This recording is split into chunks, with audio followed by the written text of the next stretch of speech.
Assalamualaikum warahmatullahi wabarakatuh. Saya Zikri bin Johari, nombor matrik 057782 daripada Diploma Pekerjaan Islam dengan Teknologi Maklumat. Saya akan membentangkan tentang tugasan sejarah perundangan Islam yang telah saya lakukan, yang mana tajuk saya ambil sumbangan Khalifah Abu Bakar dalam perundangan Islam. Okay, untuk pendahuluan, Khalifah ni bermaksud pengganti atau wakil, iaitu pemimpin umat Islam. Selepas kewafatan baginda Rasulullah SAW, mereka ini digelar sebagai Khalifah Allah atau perwakilan Allah, dan Khalifah Rasulullah SAW atau pengganti utusan Allah. Nama sebenar Khalifah Abu Bakar ni ialah Abdullah bin Abu Huzafah. Nama beliau sebelum beliau memeluk Islam ialah Abdul Ka'bah bin Osman, yang mana maksudnya hamba Kaabah. Beliau adalah daripada keturunan Bani Tamim. Khalifah Abu Bakar telah dilahirkan 2 tahun selepas kelahiran baginda Nabi Muhammad SAW di Mekah.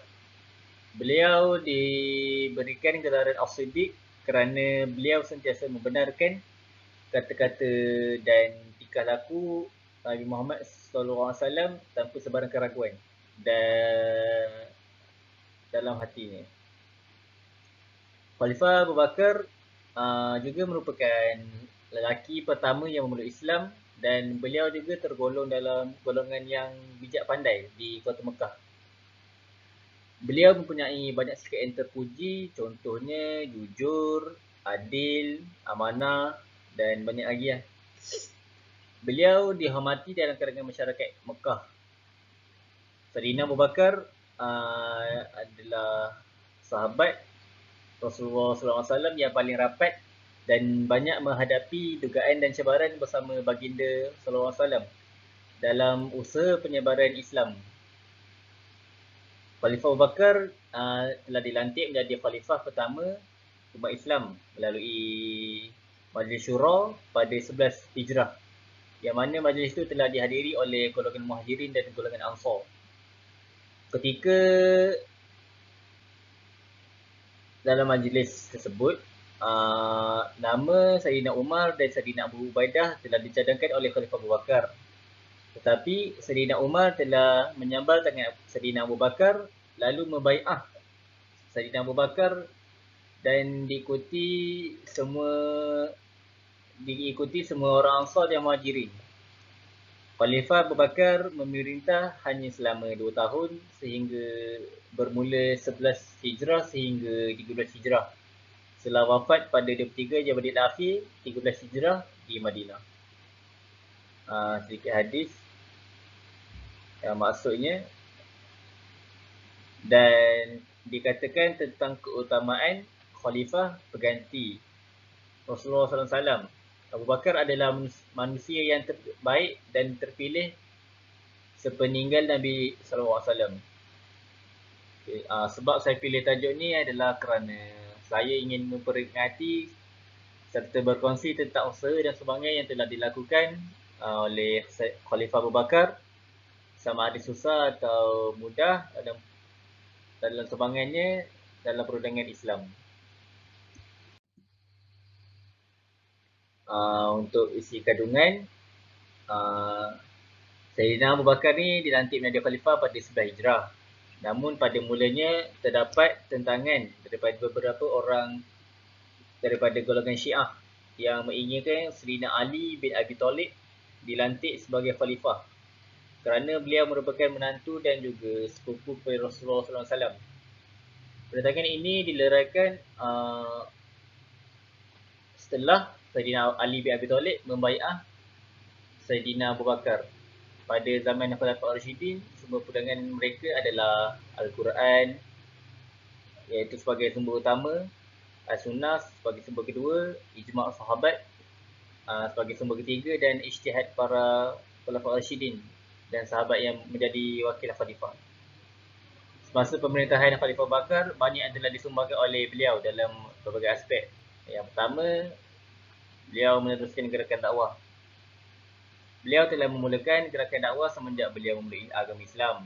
Setelah itu, kepribadian Abu Bakar yang mulia dan suka menolong orang telah dikenali oleh kaumnya sendiri.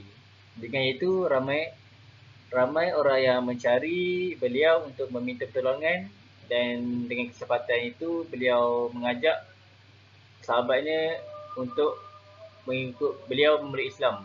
Antara sahabat yang memeluk Islam atas dakwah beliau adalah seperti Zubair bin Awam, Uthman bin Affan dan Sa'ad bin Abi Waqqas.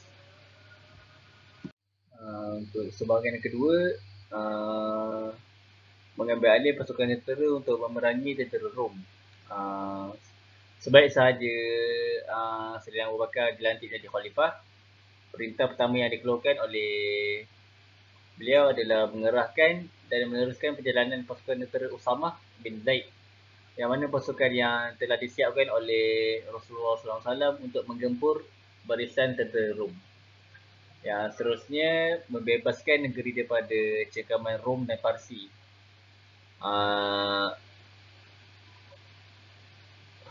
Sayyidina Khalifah Abu Bakar telah membebaskan negeri-negeri yang berada di bawah jajahan Rom dan Parsi.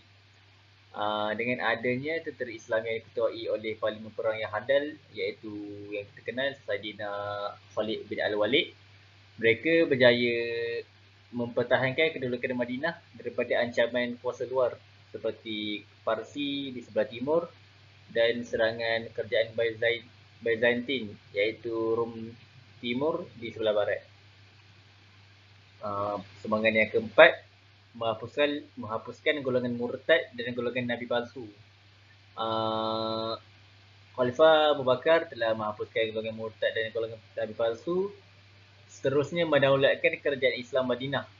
Selepas kewafatan Rasulullah SAW, ramai daripada kalangan umat Islam telah kembali menyembah berhala dan mengikuti semula tradisi lama. Tradisi lama mereka. Mereka berpandangan bahawa perintah Islam hanya dilaksanakan semasa Rasulullah SAW hidup sahaja. Apabila baginda wafat, maka tidak perlu lagi mengikut ajaran Islam. Golongan ini telah mendalam tafsir ayat Al-Quran. Malah ada juga di antara mereka yang mengaku sebagai Nabi dan Rasul. Langkah yang diambil oleh Khalifah Abu Bakar bagi menyelesaikan masalah dan mengelak daripada terus menular adalah dengan melancarkan perang terhadap golongan yang digelar sebagai golongan Ar-Ridah. Tujuannya adalah untuk menghapuskan penghinaan dan perbuatan murtad yang telah mereka lakukan.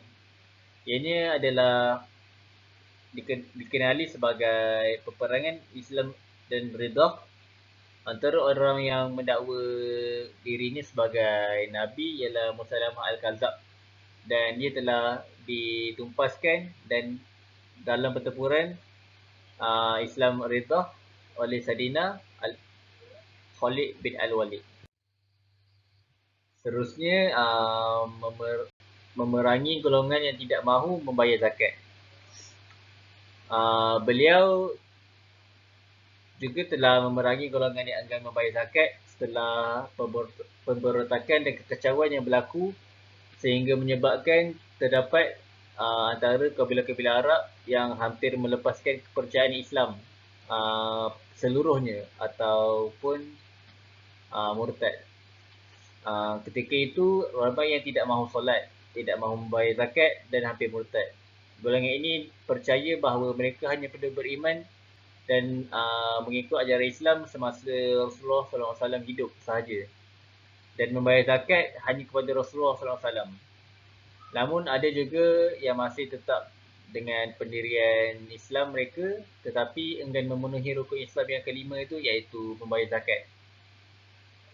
Khalifah Abu Bakar telah menghapuskan golongan yang enggan membayar zakat dalam dakwahnya. Sumbangan keenam, mengumpul Al-Quran dan Hadis. Pengumpulan mushaf Al-Quran dan Hadis juga termasuk dalam sumbangan Khalifah Abu Bakar dalam perundangan Islam. Ini adalah sumbangan yang paling besar dilakukan oleh Khalifah Abu Bakar ketika beliau menjadi khalifah. Beliau telah mengarahkan Sayyidina Zaid bin Sabit untuk mengumpul dan menyusun semua naskah Al-Quran yang ditulis di atas kulit binatang, kayu, batu dan sebagainya supaya kesemuanya disalin semula.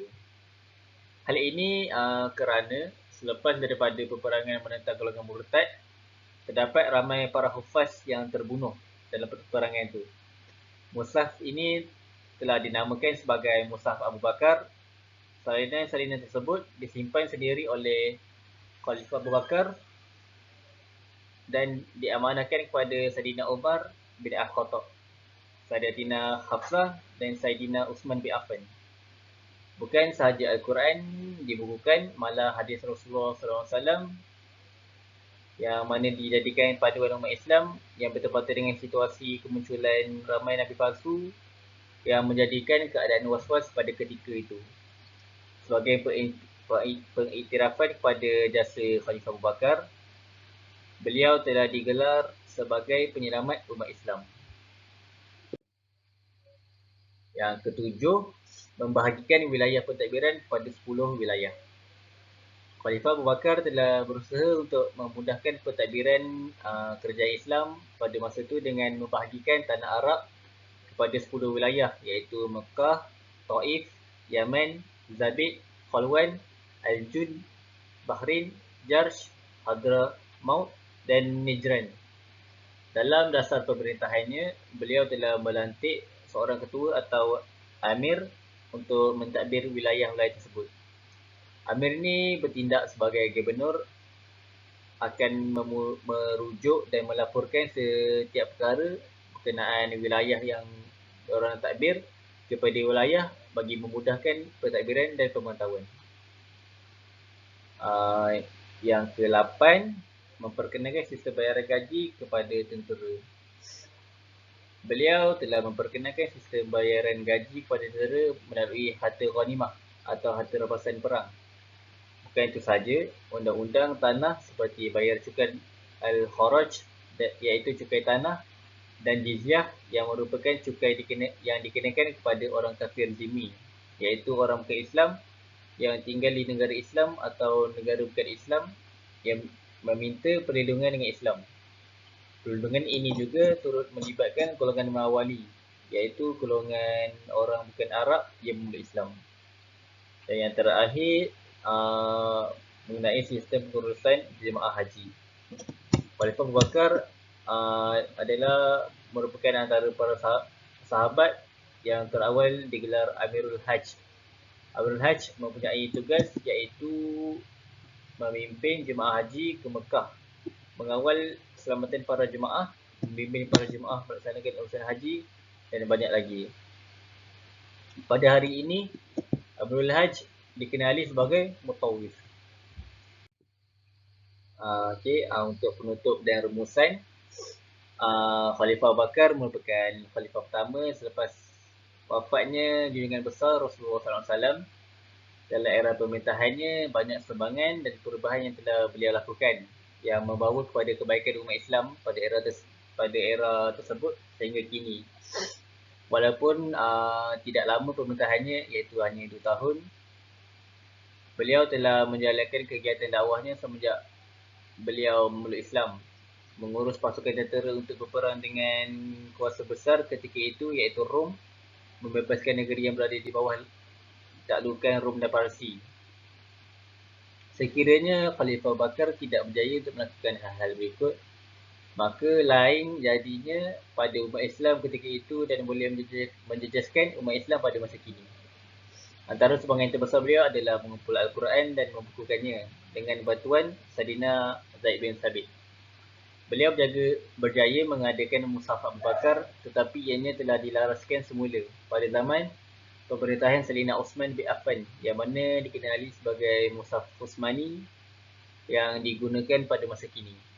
Dengan adanya sistem pengurusan jemaah haji yang diperkenalkan oleh Khalifah Abu Bakar, umat Islam kini dapat menggunakannya sebagai panduan untuk menguruskan jemaah haji. Begitu juga dengan sistem bayaran gaji kepada tentera. Umat Islam kini juga mesti menunaikan rukun Islam kelima, jika tidak individu tersebut layak diperangi sekiranya masih bergil dengan membayar zakat. Pada 13 Hijrah, Khalifah Bakar telah jatuh sakit lalu meninggal. Juga dikatakan bahawa kewafatan Khalifah Bakar berpunca daripada makanan yang diletakkan dalamnya racun dan kesannya sangat lambat. Jadi Saidina Umar telah dipilih oleh Saidina Abu Bakar sebagai khalifah seterusnya, iaitu khalifah kedua. Abu Bakar memahukan bilangan kain kafan yang sama yang digunakan untuk mewalut tubuh Rasulullah SAW, iaitu sebanyak 3 kali. Setelah beliau bertanyakan hal tersebut kepada Sayyidatina Aisyah. Solat jenazah Khalifah Bakar telah diimamkan sendiri oleh Saidina Umar bin Al-Khattab dan jenazahnya ditanam di sebelah Rasulullah SAW. Umat Islam kini seharusnya mengetahui sumbangan yang telah dilakukan oleh khalifah-khalifah terdahulu, sama ada Khulafaur Rasyidin, Bani Umayyah, Bani Abbasiyah dan Utsmaniyah, supaya dapat dijadikan panduan dari segi pentadbiran maupun kepribadian. Mereka ni merupakan insan yang terpilih dan hebat untuk memimpin muka bumi Allah Subhanahu Wa Taala. Sekiranya pentadbiran kerajaan Islam kini mengambil contoh daripada pentadbiran kerajaan Islam dahulu, tidak mustahil ianya akan menjadi suatu kerajaan yang hebat dan dirahmati dan dilindungi Allah SWT. A'udzubillahi minasyaitonir rajim. Wa idh qala rabbuka lil malaikati inni ja'ilun fil ardi khalifah. Maksudnya, dan ingatlah ketika Tuhanmu berfirman kepada para malaikat, aku hendak menjadikan khalifah di muka bumi. Surah Al-Baqarah ayat 30. Keterangan di sini, Allah hendak menjadikan khalifah, iaitu manusia yang akan menjadi pemimpin dan penguasa di bumi. Khalifah itu akan terus bersilih ganti dari satu generasi ke generasi sampai ke hari kiamat dalam rangka melestarikan bumi ini dan melaksanakan perintah Allah yang berupa amanah atau tugas-tugas keagamaan. Itu sahaja daripada saya. Assalamualaikum.